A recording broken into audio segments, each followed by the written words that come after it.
Hello, male nate nas yenathan malpoindun and the mandun chan cosnia kajan guasman tam banaracha query and the shagor jog guasame banata dana chagorka banaka guikel kadoba dana de con queen de con nikaja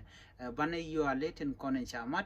kadoba and degan jode can nungaja can a shanakian katung nas chariot charial guadambo in con and gorga banaka chugikel gornojin be video may be you an asin cocaine in quaikajan go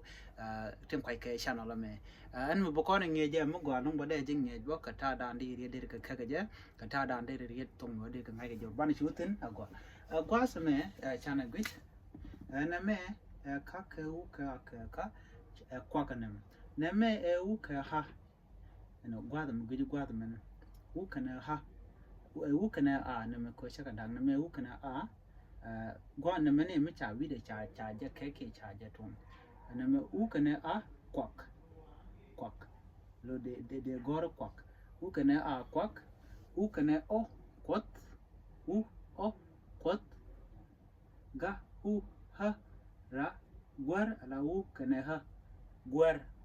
chalo wa na me chalo wa gwar na me pos na me kwar u ha wa kwar u hi quich u e quel cái quel là dân cái u cái này e cô chào các bạn quel u e quel u cái này e cho là quick là u qua đây nè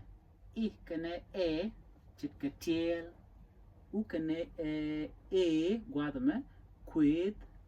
qua đây con nhung một điên u cái này e twir nằm cho là piet i cái này trung món có kia để con ngắt cái quy tông mà qua đây mình gọi là long ở đàn đây ran đây quên đây chẳng ai cái kia đây dầu riêng thì đây chẳng ai cái gì có con dầu thì nó đi thế cái đây cái nó mua con cái tung nữa đấy lấy xe chăn mình gọi này mẹ u cái này ho cái sa điều gì xia của gì luôn u cái này ho cái sa này mẹ chọn đi làm được đây là thứ u cái này họ tự tin thì để cần chạm mặt đó nè mà chạm cái bữa con nung was anh mi pak cái u cái họ